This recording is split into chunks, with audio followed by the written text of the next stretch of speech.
Thank you, Mayor. Councilmember Danny Damian. Here. Councilmember Monica Garcia. Here. Councilmember Paul Hernandez. I'm going to make a motion to excuse Councilmember Hernandez. Can I get a second? Any objections? All right, Chief Deputy City Clerk, continue. Thank you, Mayor. Mayor Pro Tem Alejandra Avila. Here. And Mayor Emmanuel Estrada. Here. Now just give me a second. I'm going to bring up the agenda.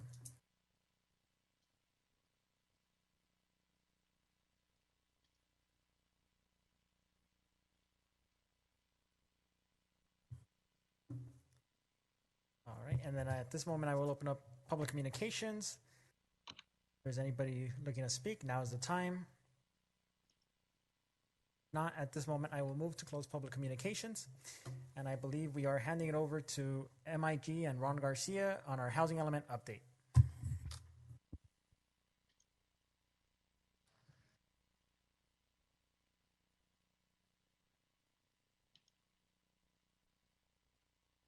City Clerk, do you want to note that? Yeah, just for the record, Councilmember Hernandez joined us at 6:07.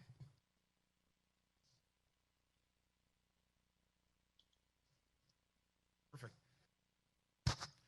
Thank you, Honorable Mayor, City Council, and staff. Tonight, we'll be going continued conversation, a study session from our June 23rd study session on the housing element update and our downtown specific plan. Tonight, we will be going over a presentation. Genevieve Sherrill from MIG and Jackie Martinez from MIG will be going through a thorough presentation and discuss density and community benefits. And again, as a continued conversation from what we had at the study session on 6/23, and highlight some of the comments that, not some, but highlight the comments that were given by the City Council in addressing density within our downtown specific plan and also meeting our state RENA requirements. So I'll now hand it off to Genevieve Sherrill of MIG. Good evening, Mayor, Mayor Pro Tem, and Honorable Council. Can you hear me okay? Yes. Make sure the sound's great. Okay, thanks, Ron. I'm going to go ahead and share my screen.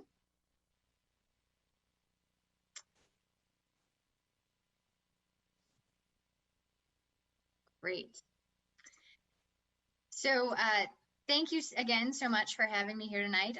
I'm excited to talk to you about a lot of the same things we talked about last time and really build on that conversation that we had back in June to talk about the housing element and some options for how we can achieve the state regulations that are in place for all cities to have a compliant housing element. So I'm going to go over just a little bit at the beginning what the housing element basics are so that we have a little refresher of what we talked about in quite a bit of detail back in June. And then we'd like to do a little bit of some of it's a little fun. We'll have a little guess the density game, but do a little discussion around density and what it actually looks like on the ground when we look at some examples. We'll also look at some examples around the San Gabriel Valley from a planning standpoint of what other cities are allowing. And we'll look at the existing regulations in Baldwin Park so that we have a firm understanding of kind of what's on the ground allowed today, and look some at the downtown specific plan and those draft regulations that you saw before you back in the spring. We have a couple of ideas for how that downtown specific plan could be revised in response to the comments that we heard from the council, and we'd like to discuss through those options with you tonight. We also heard from you last time about some additional policies that seem to have some interest from the council about how we could meet our housing goals. So we want to bring those back again after that discussion around the downtown to discuss those in any more detail. And then we'd really like tonight to hear from you where you would like staff to move forward to achieve the housing goals, because we do have some very critical timelines that are associated with the housing element, and I'll go into that right now. So the housing element is a little bit different. So the housing element's a state required element or chapter of the general plan, but it's a little different from the other chapters of the general plan. So the general plan covers a lot of different topics: land use in the city, circulation, parks and open space, noise, a lot of different topics. The housing element's the only one that has a very clear statewide legislative intent that really drives the housing element rather than local preference. And the state has said, the legislature has said that the availability of housing is of vital statewide importance, and it's up to local and state governments to use their powers to facilitate the improvement and development of housing, to make adequate provision for housing for all economic segments of the community. The housing element is pretty unique. It's the only one that requires a review and certification by a state agency.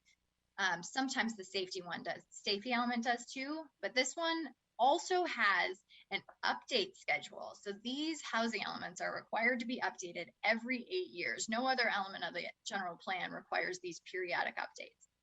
So we're nearing the end of the, or we're nearing the deadline for adopting a new housing element on that 8-year cycle.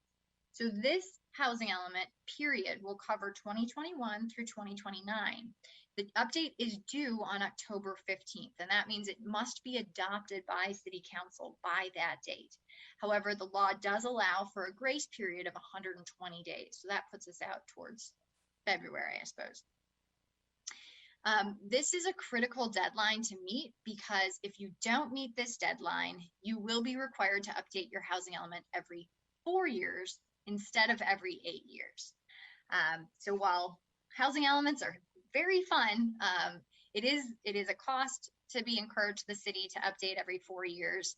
And in general, we want to set our path forward for the next 4 years, and be able to stay on that 8-year cycle rather than the 4-year cycle. Sorry, I misspoke. In addition to penalties for missing that deadline, cities also face potential litigation if they don't have a housing element that is either adopted on time or complies with all of the state laws. So it's one of the longest parts of the government code for general plans is in the housing element. So we really need to comply with all of the different laws. Otherwise, potential litigation, the city becomes ineligible to receive a variety of different grants. And again, that 8-year cycle goes away and it becomes 4. We talked about this a little bit last time too. You may have heard the term called RHNA, the acronym. This is the Regional Housing Needs Allocation. And this is a number, a housing target of new construction that each jurisdiction throughout the state of California receives. That state agency that reviews the housing elements, the Housing and Community Development Department, or HCD, they determine what that housing target is for our region. So our Southern California region has a target of constructing 1.3 million new housing units over the next 8 years. So this is, the state recognizes that we are in a housing crisis and that our targets are reflective of that. Then our local or our regional government agency has a methodology to allocate all of these units to each jurisdiction. So each jurisdiction can plan independently for how those targets can be met. The RHNA for Baldwin Park, so that housing construction target for the next 8 years is 2,001 housing units. So just a little bit of context on the housing element for you there. But tonight we want to talk about density and how do we get to those housing units that we're targeting? How do we get to 2,000 new units in our very built out community of Baldwin Park? So we're going to talk about density and how units look on the ground, in fact. So when we talk about density, we usually say it in terms of dwelling units per acre. So this is how many individual dwelling units. So this isn't, you know, a 3-bedroom apartment is the same thing as a studio apartment as far as units go. It's one front door. So how many front doors can fit on an acre of land? So for single family houses, that's generally around 4 to 10 acres of dwelling units per acre of land. Townhomes can get more dense. Those are about 10 to 20 units to the acre. And then apartments and condos and mixed use developments, those can be 20 units to the acre, 30, 40, well above that. And we're seeing much higher densities throughout California as a result of housing demand. So when people hear that term density, though, it can be a little scary for folks. And we often hear concerns about too much traffic, too little parking, or too many cars on the street, noise in general, and other concerns that folks have about that term density. When people hear density, they may not think of some of the other things that might come out of having a slightly denser community. Along with new housing developments, we can have more walkable neighborhoods where folks have opportunities to be active and include lots of different activities for folks to do and make a place for our neighbors to live near us. Also, these new developments have the potential to really enhance our streetscapes with providing much more incentive for local retail to locate and really bolster our local mom and pops with the folks that they need to come and patronize their shops. Now, the draft Downtown Baldwin Park specific plan includes a lot of these concepts. It really thought pretty carefully about how to put those concepts into a plan to really encourage housing projects and new mixed-use projects to fulfill some of those goals of the good sides of density, of bringing folks to the streets and to our local businesses. And this also helps us meet the RHNA. So it's important for us to recognize that not all density looks the same. One number of 40 units to the acre can look very, very different. Importantly, because good design matters. If a building is well designed, we are much more able to see that it fits in with the community rather than sticking out like a sore thumb. So there's a few things that really go into making that density number happen. Most critically is that size of the units. So if you can think about a box and how many studio apartments or one-bedroom apartments would fit within that box versus a 3 or 4-bedroom apartment, and how many of those would fit within the box. You can see that you'll fit a lot more studios in that space than you would 3-bedroom apartments. So that's one of the key factors that can influence density. Also, parking on site. Often, parking drives development design. How many cars you can actually fit and the circulation pattern of getting cars into the space can really often drive the design. And the number of spaces of parking could be taking away a space that could be housing, in fact. Also, open space and setbacks, while these are critical and really enhance our community, they can also contribute to reducing density in certain locations. But fundamentally, what we perceive as this is a too dense project might be based solely on the design, and we don't like the design. So I want to go through just a few examples of what different densities look like in different buildings around California. So here's a couple of examples of townhome developments. So these are side-by-side townhomes. Each has an individual garage in the back. And these are achieving about 21 or 24 units to the acre, but still 3 stories. Here's a couple of examples from Southern California on the left and Oakland on the right at 32 units to the acre. So here we're seeing, again, mostly a 3, maybe 4-story structure. On the right, they're achieving 34 units to the acre because there's a blend. There's certain parts that are more dense and there's certain parts that are less dense. But you can see the quality of design really makes a difference of what we feel comfortable with. Here's a couple examples from Pasadena and South Pasadena. So the example on the left is a craftsman style development. It's 3 stories, but it's achieving a 40 units to the acre density. And this has a very similar look to the townhome developments. It steps back from the street. It has an engaging street front, but it's able to achieve a much higher density. On the right, this example is Mission Meridian over in South Pasadena, and they have achieved a density of 40 units to the acre. Over here on the right, they have some more craftsman style developments, and it's blended throughout the site with more dense developments over here to achieve a 40 units to the acre overall density there. Here's a couple more examples from Pasadena, and so you can see two buildings of the same density. These are achieving 50 units to the acre and 4 stories here. And this building is 3 stories for the most part, with just a little bit of an accent here on the top. So in 3 stories, they're achieving 50. Here it's 4 stories. So again, you can't necessarily look at a building to know its density just by, say, the number of floors even. Here's a couple more examples. 55 units to the acre here in a 4-story structure. And more Spanish style, we see a 55 unit to the acre. So these are very different design styles, but both really have some articulation that adds to the building facade, and some step backs in this one that it can also enhance that feeling of kind of lessening the bulk of the building. 2 more examples here. This one on the left is going up to almost 60 units to the acre in 3 stories. They don't even touch a 4th story, but they're really able to achieve that. These are largely studio apartments. And over here, this is in Pasadena, over at the Westgate Apartments. These are 70 units to the acre in a 4-story structure. And a couple of examples from Baldwin Park.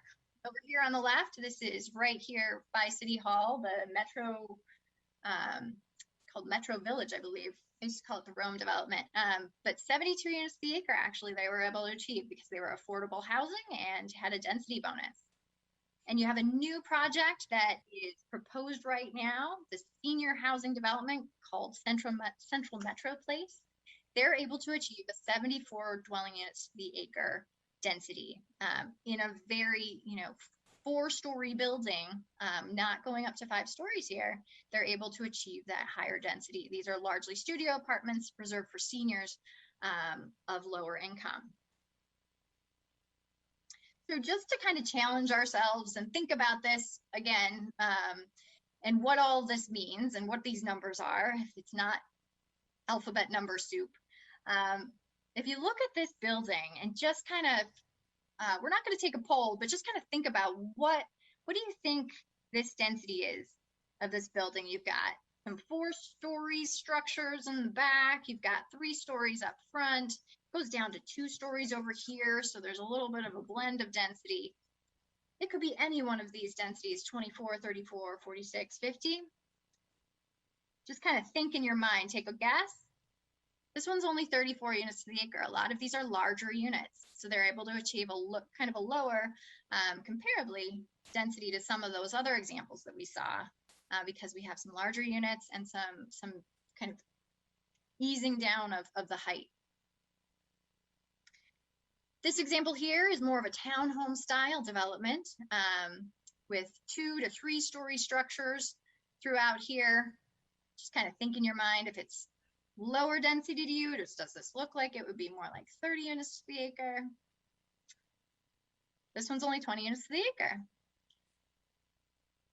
This example here tends to feel a little bit more higher massing, 4 stories here, but some good articulation and setbacks from the street. Somewhere between 32 and 52 units to the acre. This one's 41. And here, this example feels kind of similar to the one we saw just on the previous slide. 4 stories again. This is an affordable housing development down in San Pedro. It's actually achieving 56 units to the acre. So again, it's really hard to tell just by looking at the outside of a building to know what that density is. Again, it's really important to know it's important to encourage and ensure good design. So looking around at our neighboring communities, just to know what context we're sitting within, here's a couple of examples of other transit-oriented and downtown-specific plans of some of our San Gabriel neighbors. Over in Monrovia at Station Square South, that specific plan has been in place for about 3 years and has seen a lot of developer interest. That has a density of 78 units to the acre and is located by the Gold Line. Duarte Station specific plan. This is the one located right by their Gold Line station, has a maximum density allowed of 90 units to the acre. It also sets a minimum density, a threshold where you have to achieve at least 40 units to the acre, and allows for some additional height as well. El Monte has a TOD specific plan as well that's been in place for about 4 years, and this one is a little bit analogous to Baldwin Park because it is also a Metrolink station. And this one's a little bit different. It has a by right allowance of 25 to 35 units to the acre. And then there's an option to go higher, but only through something called a Development Opportunity Reserve. And this, or DOR, as you can see on the screen. So with a Development Opportunity Reserve, you could go up to 80 units to the acre. And what that means is that they've set aside a structure so that there's a certain amount of units that can be built. And to achieve these higher densities, the developer must provide some what are called community benefits. So things that the community has already identified are of critical importance to the community that they would like in exchange for that higher density. So because when you get higher densities, there's ability for higher profit potential from a private developer. So this Development Opportunity Reserve or community benefits provides an option to really gather that profit potential back that's associated with an upzone and give it back to the community through amenities that are intended for the community. The Covina Town Center specific plan has been adopted for about 2 years now. That one goes up to about 50 units to the acre. If for mixed use, it puts an incentive for mixed use with a higher density allowance. And the Uptown Whittier specific plan goes up to 50 units to the acre and about 6 stories. So just a little context from our neighbors. Locally, we have in place our mixed use zones. We have a mixed use 1 zone, which is largely in the downtown, and we have another mixed use 2 zone. And that applies in a couple different locations up on North Main, that mixed use 2 zone. The mixed use 1 zone has a topped out density of 30 units to the acre. The mixed use 2 also goes to 30 units to the acre, but only on larger lots. So if your lot is more than 20,000 square feet, you can achieve a 30 units to the acre. So this is an incentive for folks to consolidate lots with their neighboring lots to try and create a really quality development.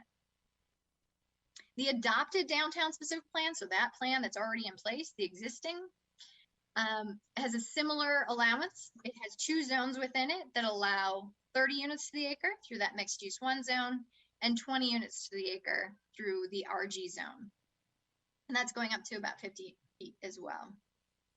The draft downtown specific plan, which this council has seen and commented on, just a reminder of what those standards are that were drafted. That one has kind of 3 different zones within it. Edge, kind of the outer edge of downtown at a 40 units to the acre.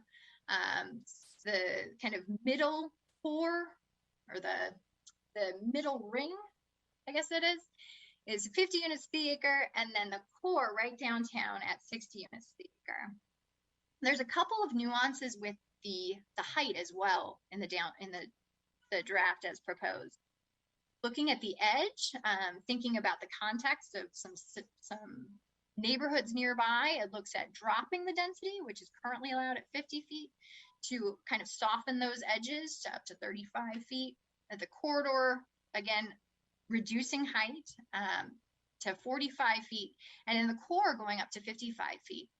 And this is kind of important that 55 feet, in the 5-foot increase is actually pretty important to really facilitate mixed use, because at the ground floor, mixed use to be in a retail space, it really wants 15 feet.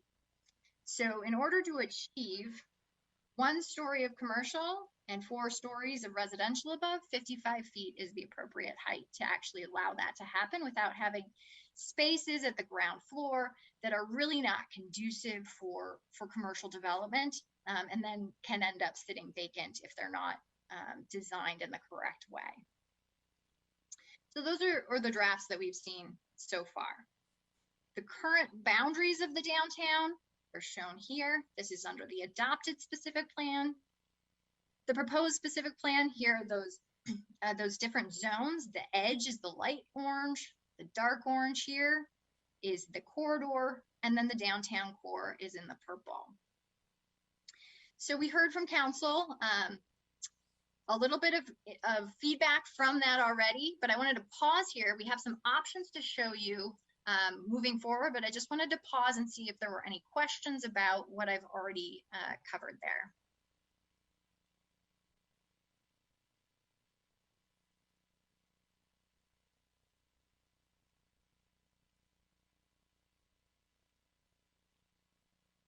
I'm not hearing any questions. Mr. Mayor, did you or anyone on the council have any questions, or is it okay if I move forward?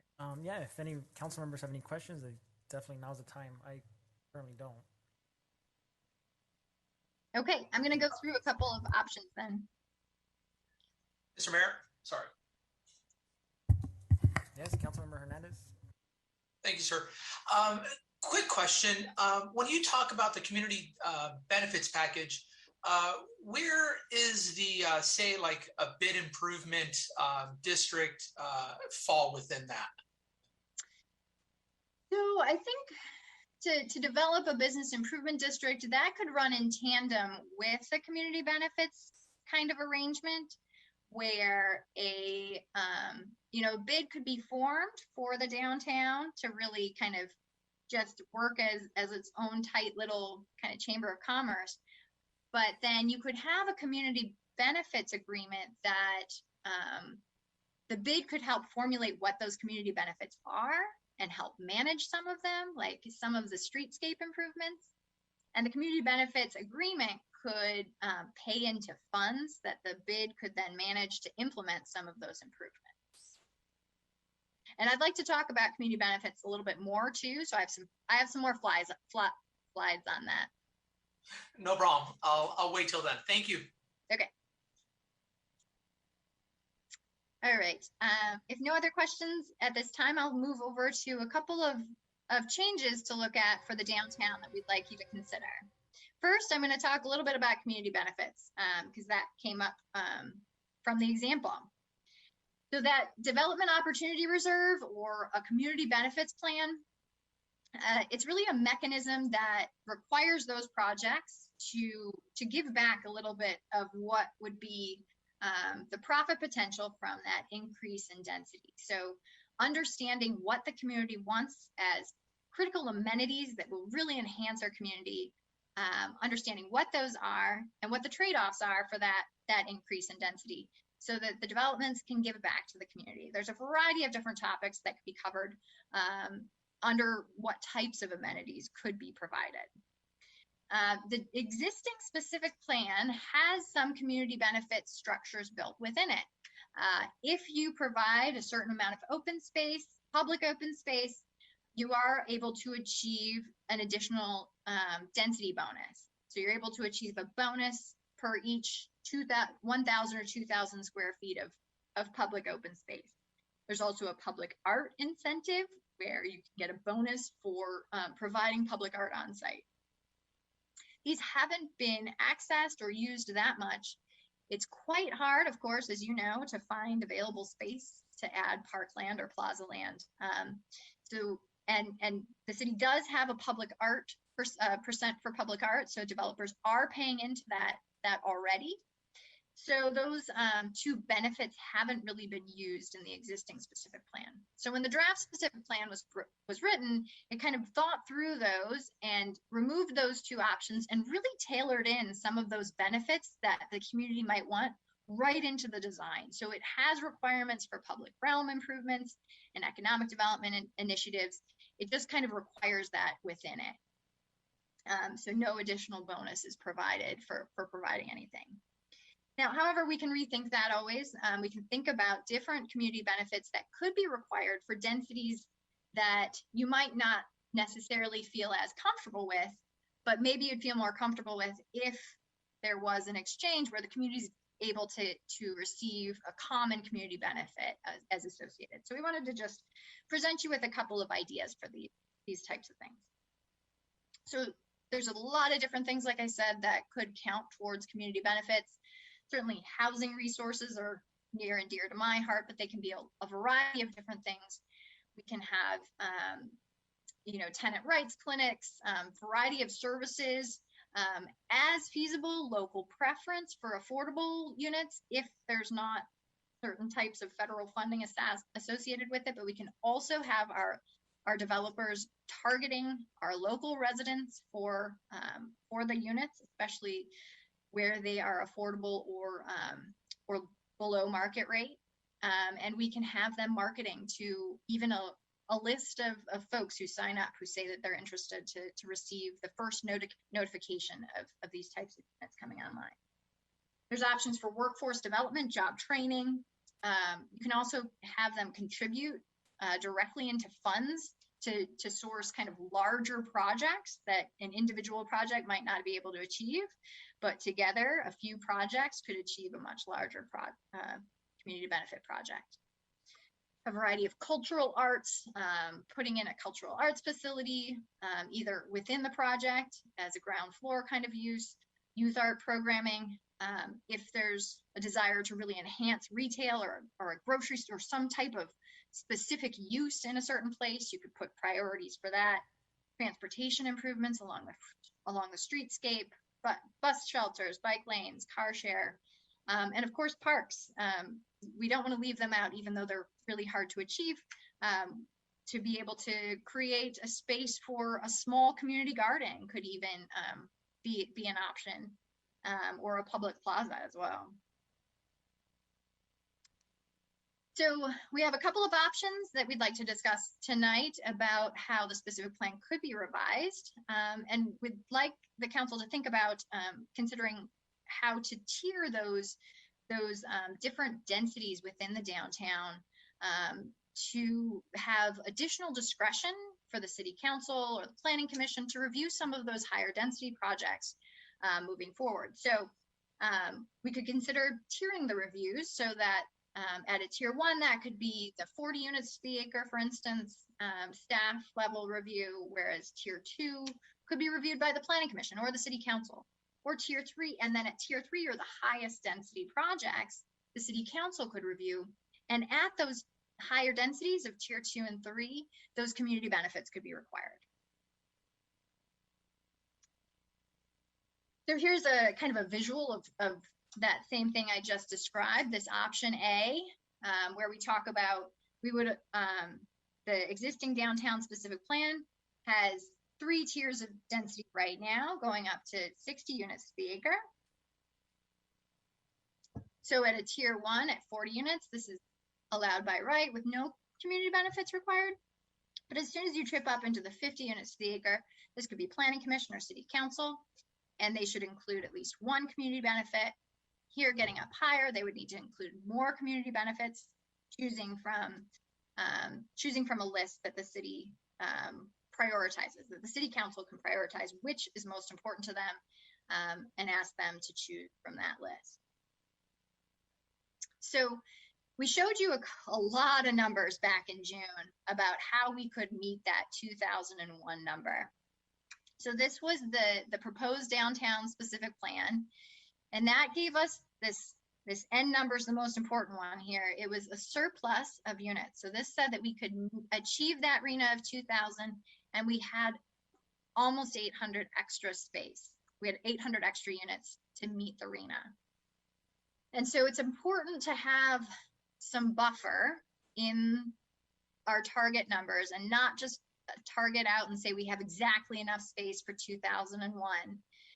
There's laws in place through the housing element that really require us to have a buffer. That's because there's what's called the no net loss law, where if a project comes in on a site we identified in the housing element, and for instance, it's a mixed use site, and instead of building housing on that site, somebody comes in and builds a retail store, then the city needs to prove that it still has enough other sites to continue to meet the RHNA. And that also happens if we identified that they could be towards the lower income RHNA, but they come in at moderate or above moderate, the city will need to find additional sites to meet the RHNA. And so that process, in order to avoid that, HCD guidance is to have a fairly significant buffer of at least 20% towards that RENA. So this option, which would allow up to 60 units to the acre, but only if they provide at least 2 or 3 community benefits. It does meet the RENA and the city's grant requirements that are associated with the drafting of the downtown specific plan. It has the benefit of encouraging and supporting housing opportunities, and has that community benefits agreement in place to exchange for that density in higher density spots. Option B, to talk about tonight too, is to remove that 60 dwelling units to the acre tier entirely. So this would allow up to 50 units to the acre in the downtown specific plan. This would also have a requirement for community benefits at that 50 units to the acre. And the Planning Commission or City Council would have review authority over that to see what the community benefits are that are associated with the project and the project in general. This is able to achieve quite a decent buffer as well with this change. We're able to really head towards our goal of having a good buffer around that 2001 target housing units for the next 8 years. So again, this has kind of the same positives as option A, but it doesn't quite enhance the demand that potentially 60 units to the acre could support, of really driving development interest in particular. Now, option C would be the third option, to remove both the 50 and the 60 to the dwelling units to the acre tiers, and really look at just 40 units to the acre for downtown. And in addition, the city could also look at hiring a design firm or a professional to review projects as they come in, to really support that high quality design that the city council is looking for, to make sure that it fits within the context of the community and the design objectives of the downtown specific plan. With that change, we are still able to achieve a buffer towards the RENA, not as much, and but we are still able to meet the RENA through these sites that we've identified for the most part. So it does meet the RENA at a pretty basic level. There's a few proposed projects that have gone away, so that number actually does drop. So, we have a few proposed projects in here that have gone away. So this is probably more like in the high 300s now, I think. So it's not a huge buffer. We're maybe not even quite at 20% here with this option. So it does meet the RENA and the grant requirements, but it's pretty tight. It's at quite a basic level. There is somewhat less opportunity to really drive development interest. But we also discussed with the city council, there are a lot of other options around town that the city council had some interest in exploring housing in or changes. So that option also sits out there as well. So those are a couple of ideas that we'd like to hear direction from you, some discussion around these. And I'm going to pull up a digital whiteboard for us to talk through some of these options and what the city council's thoughts are on these options, or other comments or questions that you have around tiering the densities and the densities that you're most comfortable with. Mayor, Yes, Councilmember Garcia. I'll kick off the discussion. Genevieve, can you go back to the map of our downtown, the specific plan area? Sure thing. The proposed specific plan area? Yes. Mm-hmm. So let's stick with this one. So here we have the core represented in purple, right? And then we have, what is the orange? The darkest orange is corridor. So this right along Ramona, really that kind of spine other than the core is the corridor, or 50 units to the acre. Okay. And the lighter orange is the 40 units to the acre in the current draft. And what are we referring to, the yellow or the lighter orange? The lighter orange is called the downtown edge. Oh, the edge. Okay. Okay. So my thoughts are, I like the tier. I like that at the core, we would allow up to a certain amount of units per acre. And then after that point, we could allow a range with council approval or review, and in exchange for community benefits. And then as we go to the corridor, again, I like the tier. So, and then as we go to the edge, it becomes less dense, right? Couple of thoughts for me. We could allow for the 40 dwelling units per acre across our specific downtown area. And then in the core, allow up to maybe 60, 70 dwelling units per acre, but with council review and approval. And I like the community benefits. In other words, I like the model that El Monte followed with the TOD, where they have 35 to 80 dwelling units per acre, and they upzone for community benefits. So kind of following that thinking, I would be in favor of, let's say by right, 40 dwelling units per acre, and then allowing up to, I don't know, let me just throw out a number just for the sake of the conversation, 74 units per acre, because that's what we allowed over here at the senior housing. So in that range of 40 to 74, that's where it would require city council review and approval. And I like the idea of the community benefits too, so that we could have some transportation elements or some park elements, something along those lines. And then in the corridor, I could see us again doing like the up to 40 by right, and then maybe up to 50 with council review and approval. And then on the edge, maybe just keeping it at up to 40. Those are my initial thoughts. What do you guys think? Yeah. So can you go back to the first map?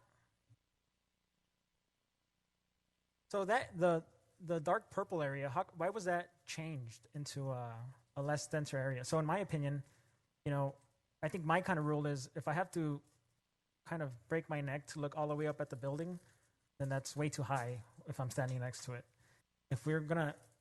In my opinion, if we're gonna allow any density, it would be specifically in that area, and then across the street where there is the old public works yard, where there's room for that type of thing, and it's not in the middle of anything. I would want the opposite of what is being proposed now. So like I said, if I have to look up, if I'm at a crosswalk and I have to look all the way up to see the end of the building, that's too high. I think at the last meeting we did had a more general sense that we didn't want we didn't want downtown to be too dense. I think the goal was to meet our RENA numbers. 74, in my opinion, is very, very dense. Also considering that if a nonprofit or an affordable housing developer comes in, they're going to be able to use that density bonus, increasing it by a wider margin. With the community benefits, my only concern is that there's I think we've had community benefit type of incentives in other contracts, not specifically to housing, and we're not able to keep up with them. So that's another concern, and I don't think it would be worth, us giving them density. For parks, we're already getting our Quimby fees, and for public art, we're already getting public art fees.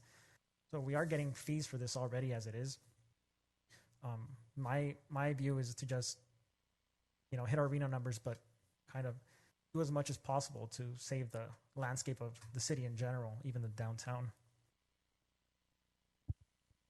Mayor? Yes, Mayor Pro Tem. Thank you. Thank you for the presentation. I have to agree. I don't like the density of the downtown area. I want to be able to hit the arena numbers, keeping in mind that we're also looking at other locations to possibly build affordable housing or such. We're trying to see other areas that may be rezoned so we can continue building. I don't like the density in the downtown. As long as we hit the arena, I think 40 would be my max that I would be comfortable going with. And still, to me, it's a lot, but in order for us to meet arena, I think 40 would hit that number.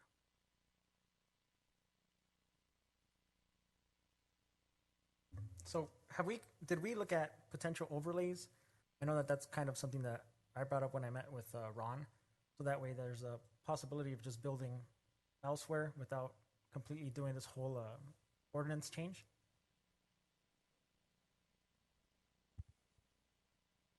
Sorry. So, are you referring to the downtown or elsewhere in town? I mean, just in general, right? Because we're doing the arena numbers. Yeah, so that's always another option that we can explore too. We were going to talk about some of the other options after we kind of talked through downtown. We wanted to bring back some of those other options that you wanted to explore as well. Okay. Where? Yeah. So before I hand it over to Councilmember Garcia, I think that's where I'm at. I don't know where the rest of our council is, but I think we should just kind of leave it across the board. Once we start allowing, commissioners or council to get involved in independent projects, I think it becomes a little bit more difficult. So I would say leave it across the board. I think, protect, with SB 9 and SB 10 coming in, I think there's a lot of concern for density in general in suburbs and cities like ours. So we should be doing as much as possible to make sure that we, protect our landscape. But yes, Councilmember Garcia. Thank you. So I have a question for Ron and for Ben. The project, the 3-story project at Ramona and Badillo, I think.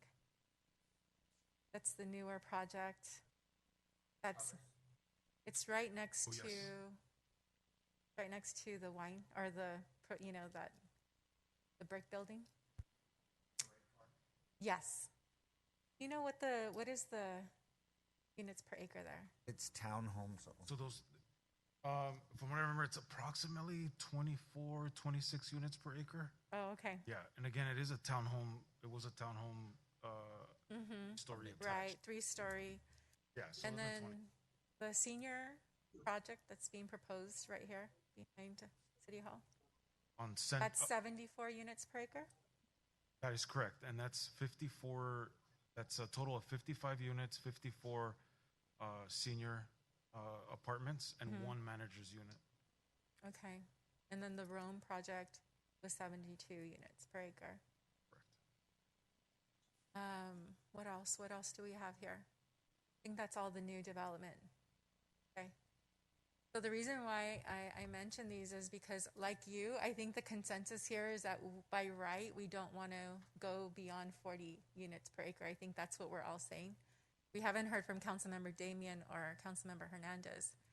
But I think we're all saying that 40 units is the right number for us as far as comfort level. If a developer, wanted to come in and propose something similar to like the senior housing that's going in behind us, or the Rome project, the affordable housing, we're looking at the 70 units per acre. And in that case, what I'm saying is going off of what is being presented to us tonight is we allow projects at the 40 units per acre, but we consider projects that go beyond 40 units per acre. So that if a developer comes in and says, you know, I want to build affordable housing, but I can only make it work if it's 60 units per the acre, that this council would consider that proposal. And that's what I'm suggesting here is that, like you, I'm with you on the 40 units per acre by right. Anything that exceeds that can come to us, and then we can, you know, determine at that time whether the project makes sense. So, you know, I think the consensus is definitely 40 units from what we're hearing. But do we also want to make ourselves available and the possibilities available to, let's say, like an affordable housing unit, very similar to the senior, very similar to Rome, that would go, let's say, 70 units per acre? So, Councilmember, in those situations and in future similar situations, if the developer was proposing 100% affordable housing, they would be able to, they would submit the project to the city, and they would be able to take advantage of the state density bonus law, so they could achieve those higher densities actually, despite the fact that our plan would have limited them to the market rate projects. Those affordable projects could exceed our downtown densities. So we would not be able to, we would essentially have to consider them. Yes. In that case, would they be required to own the property? Yes, and in the case, this would be in the case of them acquiring property and owning it. If there was a case that we own the property, then the city owned the property, then we would have more say in Right. everything, in all aspects of the project. In the project, okay. So in that scenario, because I think what we're hearing is we're okay with the 40 units per acre. If a developer came in wanting to use density bonus, would it be by right at that point? If it's not, depending on the affordability, of what they're taking advantage of with respect to the state densities, whether it's very low, or moderate, yes, they can. I mean, that ability is there. So they're allowed, based on whether it's very low, or moderate, they're allowed a certain density bonus, Correct. and that would be by right, even if we capped it at 40 acres. That is per year. Correct. That is correct. Well, that's good for us to know. So just to add to what the director was mentioning is really the heart of this is when you get market rate housing, where the density starts to really kick in and the community benefits because of the state density bonus laws that are afforded to those affordable housing developers. There's that other piece too with the inclusionary housing ordinance that we'll be presenting a study to. When we get when we get for market rate housing, if it is the council did move forward with an IHO, those projects, market rate housing, would be required whatever percentage of those units be for affordable units, whether that's very low or moderate. So that kicks in as well. So that's something to also take into consideration if it is that the council moves in that direction. Ron, I'm sorry, can you repeat that? I didn't quite.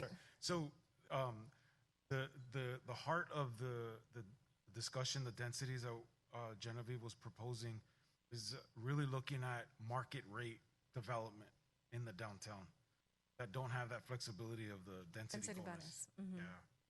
So you were saying about IHG and so the inclusionary housing ordinance that a study is going to be presented to the council before the end of the year, mm-hmm. on what the appropriate percentage would be if it is the council moved in that direction to implement an IHO ordinance. Then any market rate housing development that not only in the downtown, throughout the city, depending on how many units proposed and the affordability, they would be required a certain percentage to provide to affordable units. That would be a separate matter, though, from Yeah, the it's not downtown before us and tonight. citywide. Right. Okay. So, does Genevieve have let's say it was, let's just say because of the conversations that have happened here on the council, it sounds like there's there's greater favorability to low income.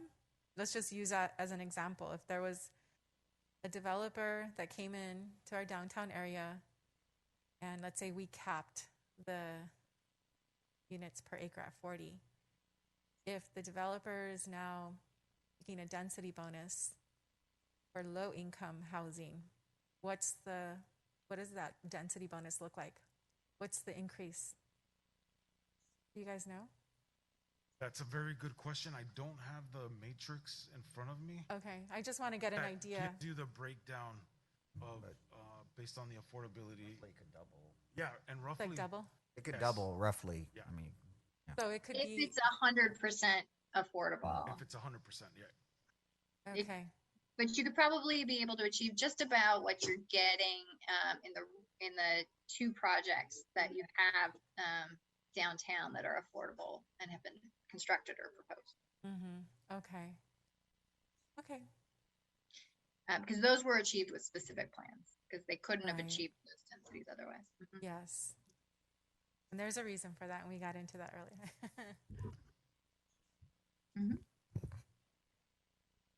Mr. Mayor? Yes, Councilmember Hernandez. Thank you.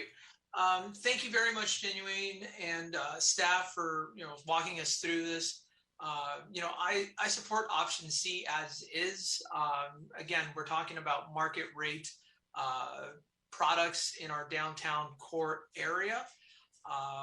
And what I appreciate is two things. One is it, under tier 2, it has our planning commission, which then requires a city council approval.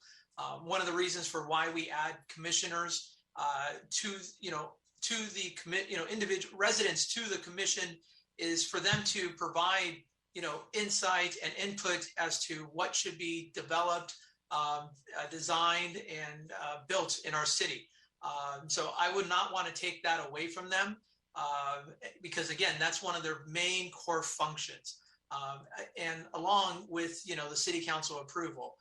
When it gets to tier 3, this is again one of the responsibilities as a council member to look at how a product might look like in our core area. And if it doesn't make sense, then I suspect the majority of the council would say no. So with that sense, I support option C as laid out with the 60 units. Not necessarily the 70 units that my colleague, Councilmember Garcia, has mentioned, but I do appreciate the tier 1, tier 2, tier 3, at least for the down as it's been laid out in our downtown area, because again, by doing that, it gives them some flexibility to look at what it is that we're looking to do, along with the community benefits. I have seen community benefits help communities, over time. If there's a reason for why something's not working, well, then we should fix it. That's a simple solution in my eyes. I know where, other areas have used it for workforce development, and it's been very successful in various communities and various plan developments. So those are just an example of, as I see as a community benefit. Whether it's workforce development, tenants, tenant rights, workshops, not only for our downtown area, but for the rest of our city. So we can, as a council, we can certainly come up with a great list of what those community benefits could be as we, move this along. But, and then as we think about, the potential, IHO, being overlaid, that might be something where, if we do have a market rate developer who wants to, develop in our downtown specific area, that's something that they're gonna have to take into consideration. And depending on, maybe they want to do a tier 2 and not necessarily a tier 3, but that will assist them as they work towards making their numbers work for them. Because again, for those type of projects, we're not providing them any type of assistance or financial assistance on those particular projects. But they may ask through our specific plans and the density bonuses, as you've outlaid before, that may make sense for them to be able to pencil things in. So that would be my preference, is to do that. Again, having a downtown area that's a mixture of low, affordable, very low and moderate residents, along with market rate residents, is a good blend, especially within buildings that no one knows the difference.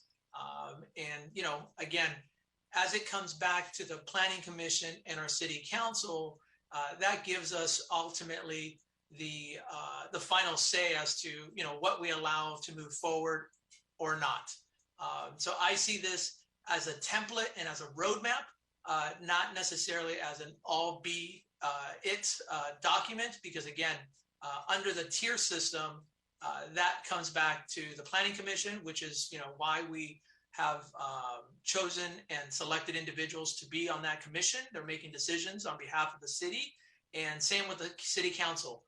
We were all elected to make decisions on behalf of the residents, and that's again one of the roles that we have. So I would suggest if perhaps we can look at the tier 1, 2, and 3 as it's been proposed by Genuine and staff. Thank you. Councilmember Hernandez, may I just clarify one thing? I think you said option C, and this is my fault because I think I ordered them incorrectly, in that the denser option is A. So the option that it would include the tiers would be A. But I think we all heard your intent, but just wanted to clarify that. Thank you. I don't see the options A, B, and C's in front of me, or all of it. So I just remember as C being that. But thank you for that clarification for all of us. Thank you. Mayor, if I may? Yes, Councilmember Damian. Yeah, and I was even thinking of going up to the 50 units per acre. But to be honest with you, one of my biggest concerns is the parking. That's always been a big concern for our residents here in Baldwin Park. I mean, even in the outer skirts of downtown. So for me, even if we were to add an additional 10 or 20 units, if we make that 50 or 60, we're talking about adding an additional 20, 40 vehicles. And we don't have the parking. Yes, we have the Metrolink station down the street, and we've got bus stops everywhere. But realistically speaking, a lot of our residents in our community do not take the Metrolink station, and they do not take the buses. They're just not big on public transportation. It would be great if many people would, but they don't. And so that's just going to continue to congest our area with more parking issues. For me, we have to meet the RENA numbers. We have to meet our timeline. I know that we have to stick to a minimum of 40 units per acre. I would feel more comfortable sticking to the 40 units per acre. I take my colleagues' comments into consideration, where it would come back to either council for approval if that project makes sense. Hey, let's give them the extra units. But at the same time, my biggest concern again is the parking, and not until we're able to resolve the issues that we currently have in our city with the parking, I don't know if adding more units to our downtown area is going to be beneficial. So for me, I would feel more comfortable sticking with the 40 units per acre. Thank you, Mayor. Okay, thank you, Councilmember. So I think we've all shared our thoughts. And then staff, I don't know. So to me, it seems kind of like the majority is trying to stick to the 40 acres. I'm pretty confident that overall our numbers are going to increase. I know that we've been working with community development, and we've been very aggressive in trying to find other properties to build up and not build up, but build some single family homes and try to aim for some more residential areas. So I'm pretty confident that we can, that we have that our barrier will increase, even though it's decreased due to some projects coming off our list. But at this point, I'll hand it over to our staff. Mr. Mayor, if I may. Yes, Councilmember Hernandez. Thank you. Ron and Ben, just for my clarification, if we were to go with, with the 40 units and not provide, the other tiers, does that turn away developers, say for our downtown corridors and other areas? And I say that in the sense of, does it provide them, will they feel confident that, if they want to go something higher, do they believe that they can do that through the council process? Or how will that work? So say if we stick with the 40 and somebody wants to do a 45 or whatever, or another number like that, what's the process that they would require to seek that approval or change? What's the steps that have to happen on the city side and on the council side? Yes, Councilmember Hernandez. So essentially what that means is to be frank, we're back at the drawing board. We would have to make amendments, after, considerable time and the grant money that were awarded to us to perform this specific plan, and it being so new, we'd end up going back to the drawing board and making amendments would add additional cost to the specific plan to allow for more than 40 units per acre. So we would have to go through a specific plan amendment. Further environmental review wouldn't be needed, and any associated CEQA documentation to allow for that increase. So there isn't anything built into the plan. That's why it's important that we come away with a density for the downtown, so that way we can provide that clear direction to the development community. Ron, if I may, and Yes. the question I think is about an individual project that would come in. So just a couple of scenarios. Yeah. If an Yes. individual project came in that was looking to do affordable housing, they would get the density bonus to be able to get up higher. If it was a market rate project, there is not a clear mechanism to allow them to achieve a higher density. You can't do a variance for density. So there's no clear option other than, like Ron said, they can come back in and try and do a full amendment to the specific plan, or some kind of overlay, if that's an option, to allow that to activate. Thank you.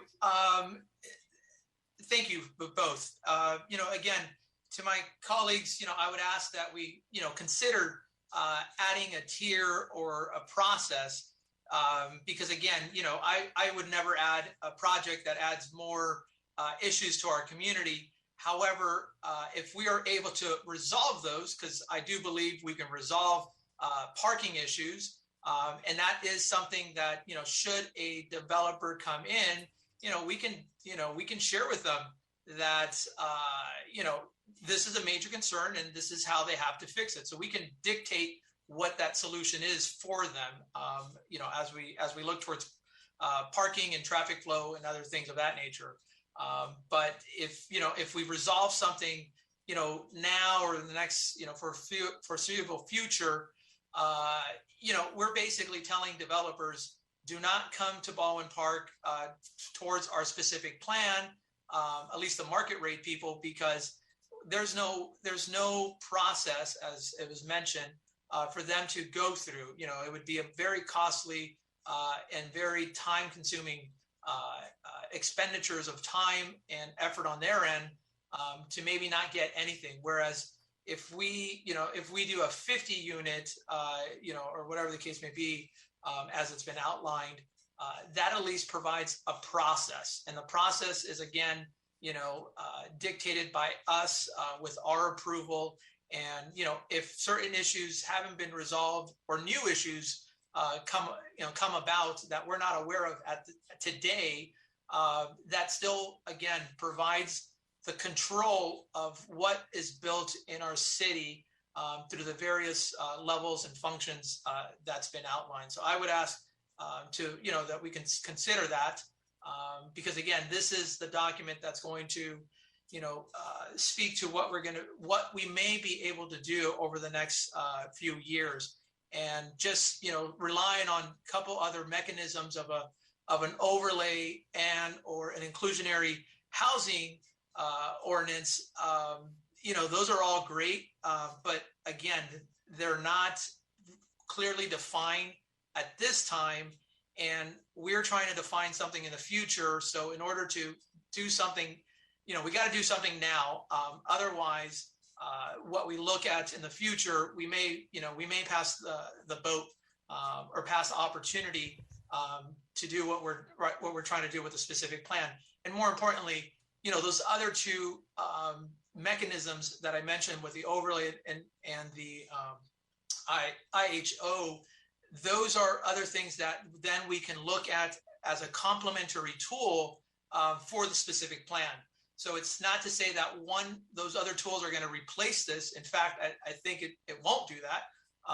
But I do believe those tools will complement what we're trying to do with the specific plan that's in front of us. So that's why, again, I urge for my colleagues to reconsider, because again, by not doing that and just doing the minimum, I think that that's going to prohibit us from doing potential other developments in the future, regardless. And then the only way that's going to happen is pure, affordable 100% rate. And that's fine. I believe in that. But I do also believe that part of activating the downtown area is that we need, a mixture of incomes. And if we have the IHO implemented, that will help complement our efforts as a whole. So, we're able to, do all the great things that we're trying to achieve in the downtown core, corridors, and the edges. Thank you. Mayor. Yes, Councilmember Garcia. Thank you. So I appreciate Councilmember Hernandez's comments, and it's actually along the lines of what I was mentioning earlier and what El Monte has done with their transit-oriented development, where they allow a certain acre per unit by right. In our case, we're all looking at 40. We're all saying the same thing at 40. But then they are willing to consider, at least in El Monte, up to 80. I'm not saying that we would do that here, but even if it's up to 50 or 60, that amount, let's say between the 40 and 60, that would come back for city council review and approval if that's what we decided. And like Councilmember Hernandez said, it actually allows a developer to come to us in the future. Let's say what I envision here for the Metrolink station, it's an underutilized parking lot. And if there was something that would revitalize, a project that could revitalize this parking lot, create parking, create housing, create mixed use, it could really, it could serve our community. We wouldn't even really be able to consider that project if we cap it at 40. Perhaps in the future, a specific plan could be pursued for a project like that. Ron, if we don't approve it in, let's say, okay, this Metrolink parking station, okay? Now it's currently a parking lot. If let's say a developer in the future came to us and said, we want to propose a project that provides parking, that provides retail on the bottom and housing on the top, and we want to go 60 units per acre. So in that case, would we say, sorry, we don't have a mechanism for that? Or would they be able to pursue a specific plan? We would say, if it's affordable, you could pursue it through the density bonus. If it's market rate, you would need to do a specific plan amendment. Okay. So at least we'll have that mechanism moving forward. Yeah, and it's been else. mentioned that it would be a specific plan amendment, not so much a specific plan within a specific plan, but we would have to make an amendment to the existing specific plan to allow for that. Would the amendment then amend the entire specific plan area? No, it does. It could just amend that That MetroLink specific station. parcel. Okay. Yeah. Okay, well, that's good to know. Yeah. But I do agree with Councilmember Hernandez that, you know, it does, first of all, I think we do need to be promoting low, very low, and moderate, as well as market rate housing. No different than what we have been doing. We have the senior housing that's coming in for low income. We have Telecrew across the street, an existing low income. We have Rome, which is very low, moderate income. And we have some market rate that went in out of lower density. Downtown should have a blend of these types of housing because it just contributes. It's a good synergy. It's a good synergy for disposable income, but it also provides housing for those who need it most.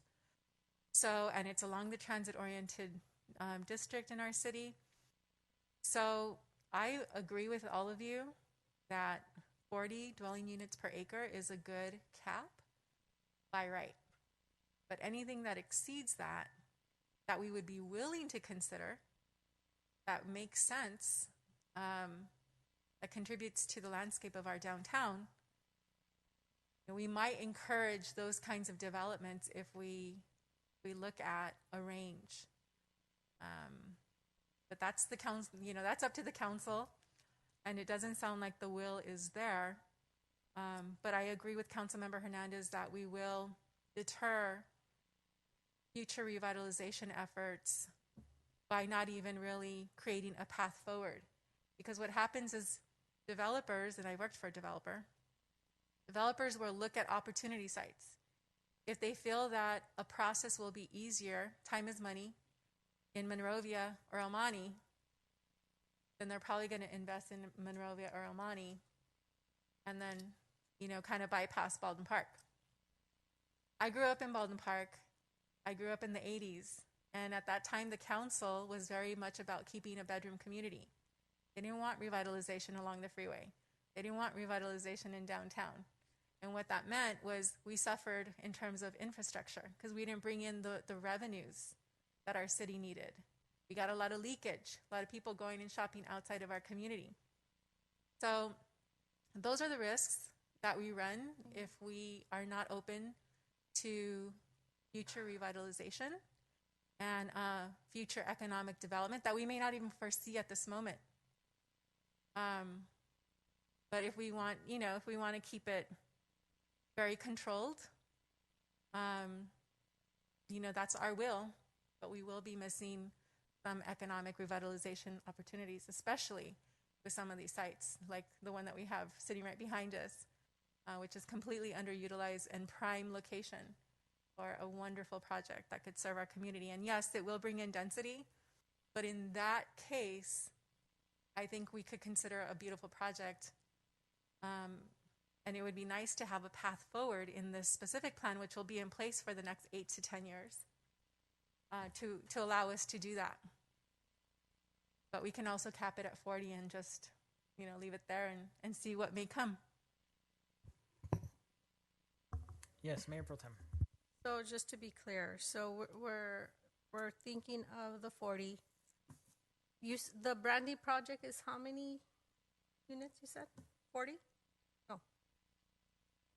24. So that was a project, and they were more than happy to come in and bring that 24-unit project. So I don't see a problem with developers coming in and bringing in 40 units, a project with 40 units.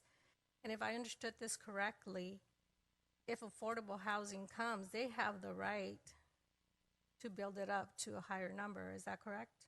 So it's not like we're blocking them from not building more units within that area. We're just looking at market rate, correct? Okay, so we're not stopping affordable housing from coming in. If they happen to purchase the land, they can build more than 40. So that's why I want to go ahead and stick with the 40, because we're not stopping them from doing that if they need to, if they come and purchase the land. Randy, I think that's the name of the project, right? They were able to build those nice homes there, or condos. They were more than happy to come. I remember when they were negotiating to bring that project here. 40 units, it's a lot more. So I think we would have developers coming in trying to build something really nice in the city of Baldwin Park, yet giving the opportunity to affordable housing to come in as well. If they happen to purchase the land within the area, they could still build the number of units they want. Thank you, Mayor. Thank you. Mayor, if I may. Yes, Councilmember Damien. Yeah, Ron or Ben, if we were to stick with the 40 units and per acre, and a developer came, just like Councilmember Garcia mentioned, there was a great development proposal that we're going to come in, they were going to give us a parking. If they were to go with a specific plan amendment, any developer can do that. Even if we're capped at the 40, they can apply for that specific plan amendment. And then at that point in time, allow for that specific project to go through. Yes, at any time, a developer that wanted to build in a specific plan boundaries could apply for an amendment, and they would essentially propose a project that we assume would be exceeding what the downtown specific plan allows, and the council would consider that proposal. If they denied it, the downtown specific plan would just stay the same. But if they approved it, in theory, let's say the metro, for example, the Metro Link, then it would almost look like a specific plan in a specific plan, because the council would have adopted this Metro Link specific plan that's inside the downtown specific plan. So essentially would look like something like that. So in a sense, it would still come back for the council, and whatever council is in place, they're the ones that are going to decide if this amendment is going to be approved or not. So in reality, we're not really missing the boat if a great development comes up in the future and they're proposing 60 to 70 units, because they can always get their amendment approved, correct? It could be considered. It would just be a difference in time, of course. But yeah, it could be considered. How much Could I clarify one thing too? With a specific plan amendment, a developer's not going to know that the option is there. Developers assume that you have to comply with what the standards are in place. So that development is pretty unlikely to come before you. And if it does, they would have to have some pretty high level of confidence that they would end up with an approval of the project, because it's going to incur a lot of costs. The environmental is hundreds of thousands of dollars, and all of the changes with a lot more uncertainty means that a developer is very unlikely to come forward with such a project. Got it. Because I mean, and we're only talking about market rate here, because if it's affordable housing, they've got the by right, and they've got the bonus density. But on the market rate, for example, the Palomera townhomes that were built up where the I guess it was the Brandywine development Vice Mayor Avila was speaking about, if I'm not mistaken, I believe they purchased that land for approximately $850,000 or something. They built 24 to 26 units at roughly average 569,000 a unit. They made about, almost $14.8 million off of something that they purchased for under $1 million. So the developer is still making their money, and it's still making sense for them as far as that aspect goes. So to Vice Mayor Avila's point, if they have the opportunity to be able to build 40 units and they're selling them on market rate, they're going to make their money. So, I mean, some developers may get turned off by our downtown specific plan, but those that want to make the money, they know they're still going to be able to make it off of the 40 units that we allow. Thank you. That's it. Great, thank you. So, I think everybody has good points. I just, my priority is to take care of our landscape and the culture that the city has for as long as possible. I think in the long run, having a city that's not as dense as every other city around us because they're running to it is going to make Baldwin Park stand out. And then the developers will want to come here. When you're able to build something that's not, you're not going to be able to find anywhere else in the valley. And then to the point, I think it's if there has to be an amendment, then that developer is really committed to that project, then they can go through it. Other than that, me personally, I don't feel comfortable giving council the ability to vote yes or no on a project by project basis.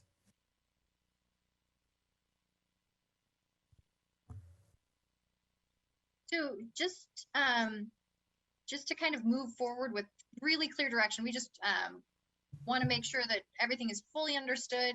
I don't know if Mr. Mayor, you would mind doing just kind of a straw vote, just so that we make sure everybody's going, or if you could just give us clear direction, what you'd like staff to move forward with in the specific plan, based on the consensus that you heard, to move forward with the 40 units to the acre. That's what I heard. I just want to have it come out of your mouth so that we can hear it directly and have staff move forward with the specific plan that way.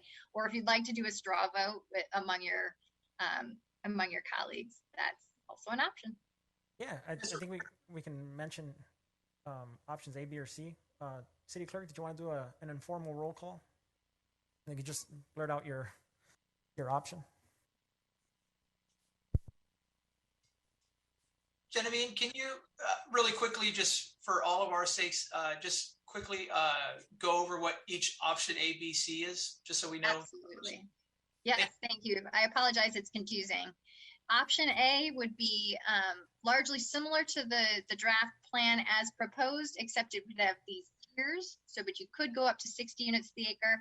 Option B would only go up to 50 units to the acre. Both of those options would have community benefits. Option C is 40 units to the acre. Perfect. Thank you, Mr. Mayor.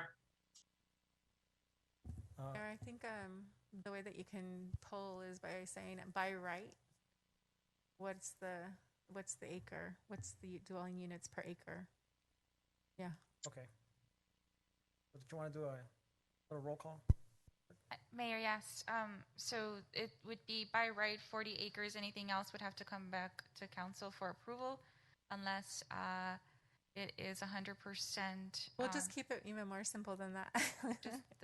We'll just say the question is, by right, do you agree that it should be 40 units per acre? Simple. So I think we all agreed on the 40 acres, 40 40 units per acre. I think what we're trying to decipher is if we're going to allow anything above that, or if we're just leaving it as 40 across the board. Well, I think is Genevieve trying to get like the foundation like of the consensus here, because I think that's where we all agree, right? They're trying to get like very clear direction from all of us. Okay, so it would be option C if everyone's in consensus. 40 units per acre. So I think actually it's a little bit. I'm sorry, this is confusing. I should have broken it up in a different way, but I think it is a little bit more like. So option C is 40 units to the acre with no options to go above. Option B is 40 units to the acre, but has an option to go to 50 units to the acre. Option A is 40 units by right with an option to go to 60 units to the acre. Just vote. I think we could just vote on the options. Yeah. Genevieve, I'm sorry. So option A is 40 by right and allowed 60. Option C is 40, no option to go up. What was option B? Option B goes to 50, has 40 by right, but you could go to 50 with community benefits and council or planning commission approval. So that's the in-between option. So if you on the screen, the option C is really just tier 1, and that's what stays for everything. Option B, you have tier 1 plus tier 2, so you could go up to 50 units to the acre.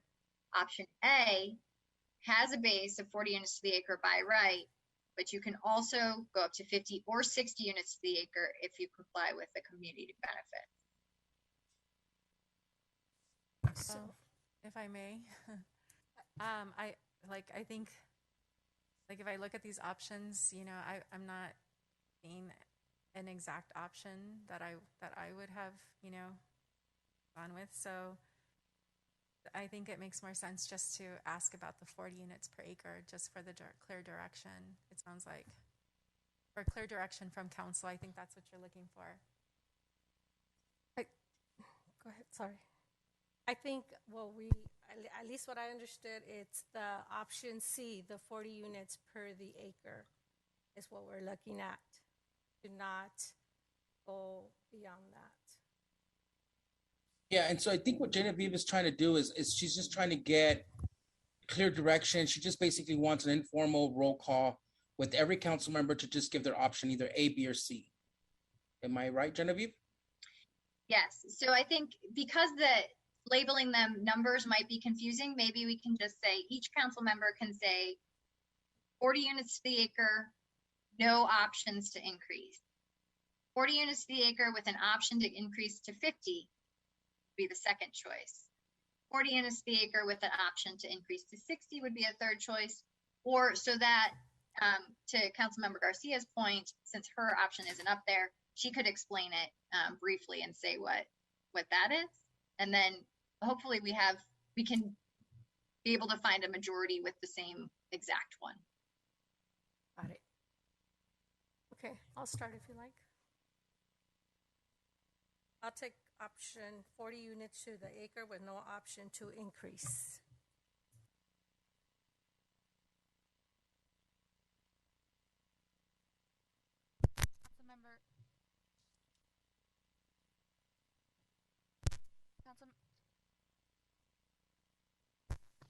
Councilmember Daniel Damian. I would do option C, 40 units to the acre with no option for an increase. Councilmember Garcia. I would do 40 units to the acre by right with discretionary review by the city council for greater dwelling units to the acre. Number to be determined. Councilmember Hernandez.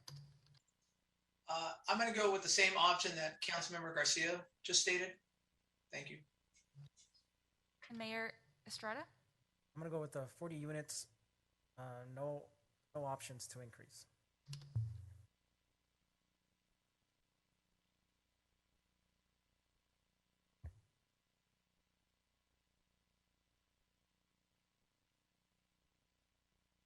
Sorry, did we hear from everybody? Did I miss? Yes, Yes. So that was 3 for option C and 2 for a different option.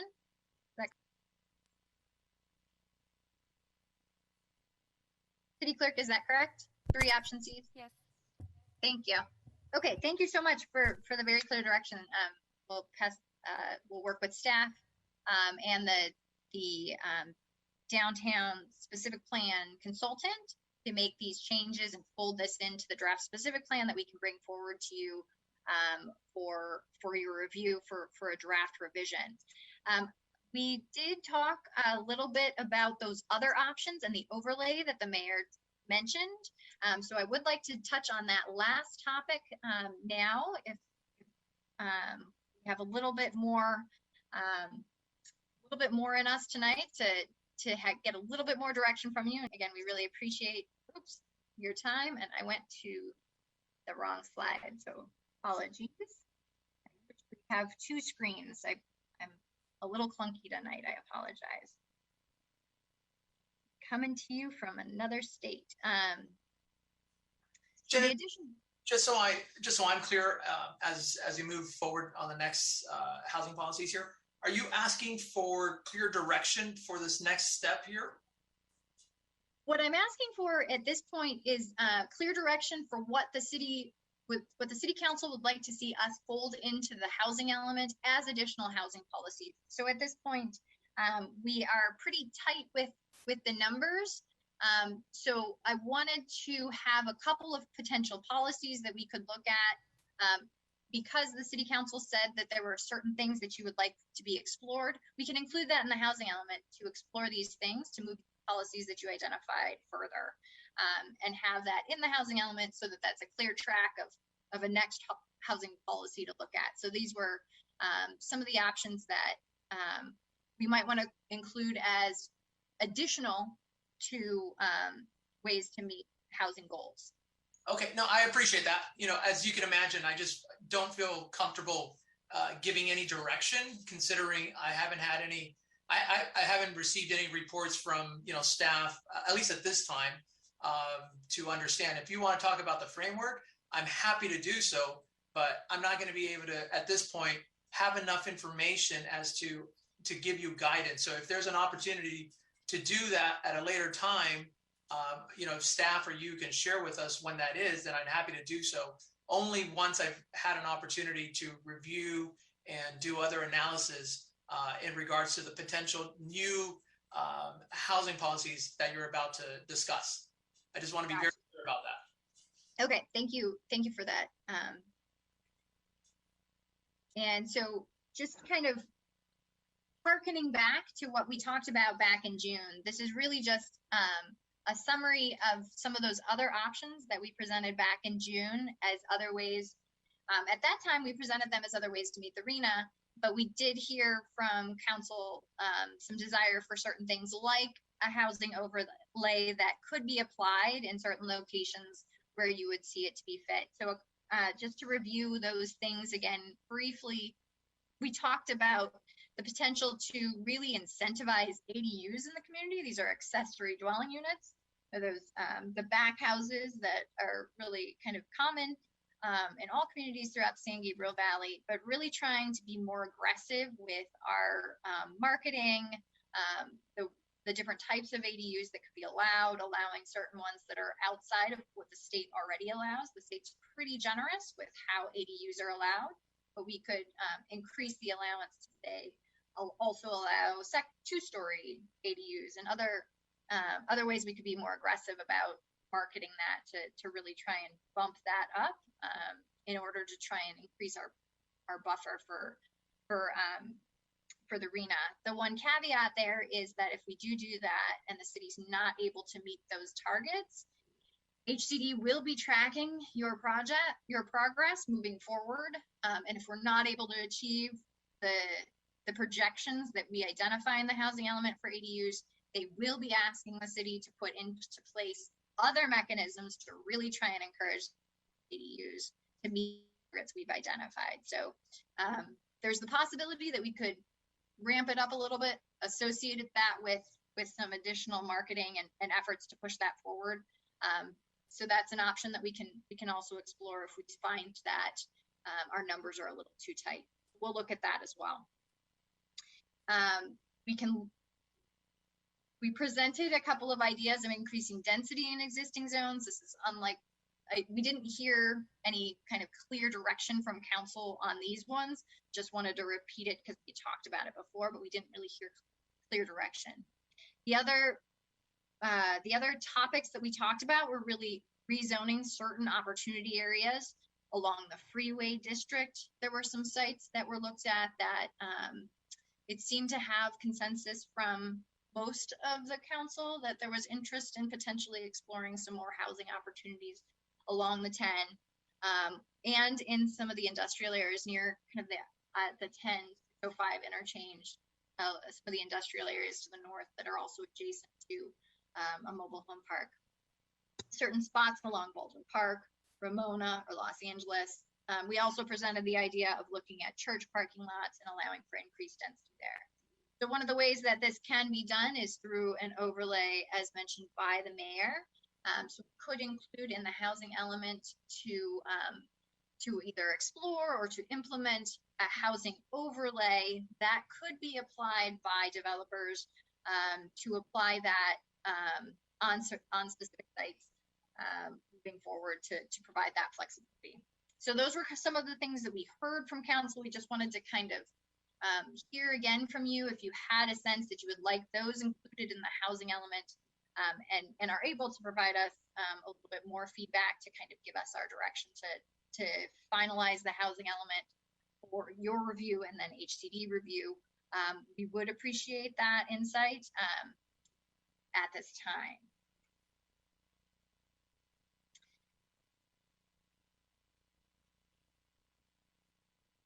So on that point, this is kind of the second piece of what we wanted to talk about. And I know it is getting a little bit late, and we're really glad we got kind of very clear direction on the specific plan. But if any of the council members would like to share any additional thoughts that they might have on the potential for including really a housing overlay in the housing element, or any other features that you would like us to consider incorporating into the housing element, the floor is open to you. Thank you. I'll just start this off if that's okay, Mr. Mayor. I'm happy to, discuss and review all these items that you're proposing. Just again, staff hasn't briefed us as to how these all work or implement, or what the actual effects are or the impacts are. So I would appreciate for staff to provide us that information, before our next meeting, as it relates to, the rezoning, the accelerated ADUs, because I have not received anything from staff. So I'd hate to make an informed decision, before you're asking for something that, I don't believe staff has provided us any briefings in specific to some of these items. But I would encourage, to bring all of this back, in the future meeting. So once we have, a debrief by staff in regards to these type of items that you're looking at, we'll be much better informed as to, what and how these will impact our communities. Thank you.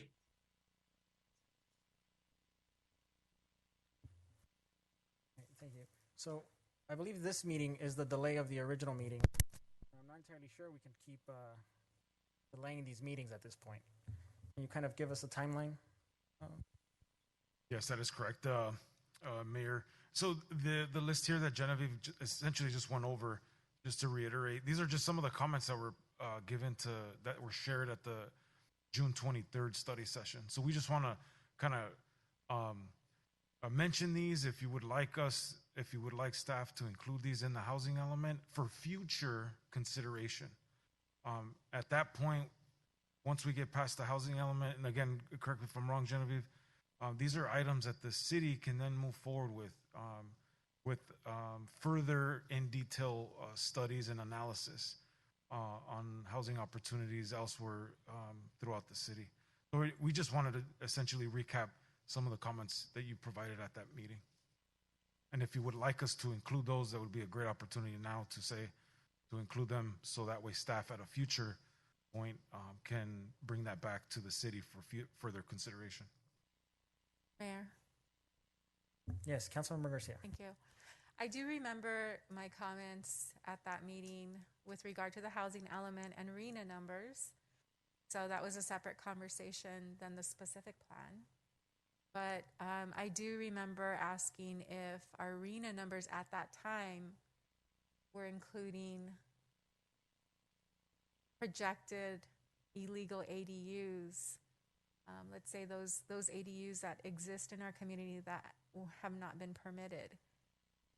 And so as far as incentivizing, at least my thoughts on that would be, how do we incentivize those who have illegal conversions to then get them permitted so that they can be contributed? Oh, that's weird. Can you hear me? Yes. Okay. So that they can contribute to the RENA numbers. Those were my comments. Outside of that, and the ADUs, I know we previously had talked about ADUs as a larger discussion, whether we wanted to require that they're affordable or, so I don't think we've had that conversation, and maybe that's a conversation that can come back in depth at a later time. Yes, absolutely. And Genevieve, as you're aware, the council's going to be having a study session next week, Wednesday, on Measure H, ADU incentives. At that point, we can report back to staff at that meeting, because the council is going to be briefed on incentives for ADUs.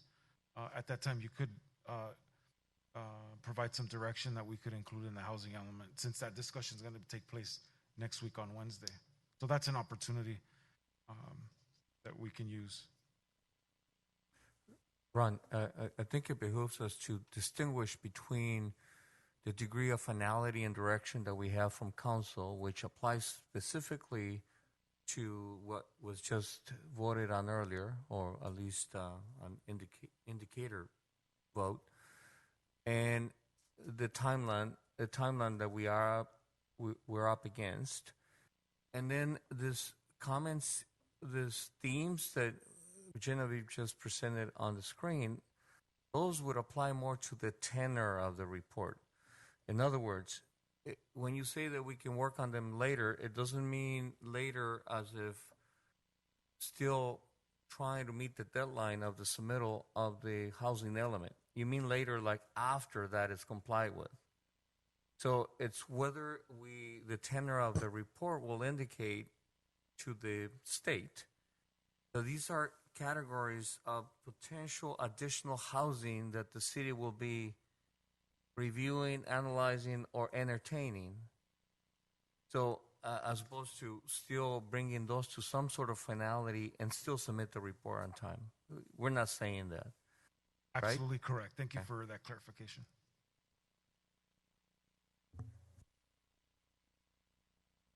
Okay, so we're just kind of, so at this direction would be just for you to keep those items, and then once we're ready to talk about them, that's when you would bring staff reports and we have all the information in front of us to make an actual direction. Okay, well. I have some questions about the specific plan. Can you tell us about like the non-compliance, what illegal non-compliance uses, with how we plan to address the legal non-conforming? Legal non-conforming uses, yes. Yeah. So one of the comments on the legal non-conforming section of the specific plan calls out for, so fast forward with the adoption of the downtown specific plan, obviously we'll create some nonconformities in the downtown with existing building structures. So for example, if any property within the downtown were to expand, they would be limited to a certain threshold, still continue their operation of the existing building and use, but if they exceeded that threshold, they would then have to require them to comply with the requirements, the development regulations of the specific plan. So there is flexibility there for legal non-conforming structures within the downtown and uses. Correct. Yes. So in addition to the comments that were given at the June 23rd meeting, those were we're gonna include those in the final specific plan, which are to allow for car washes by conditional use permit, drive-throughs by conditional use permit. So we're gonna include those. Those are some of the comments that were given at that study session.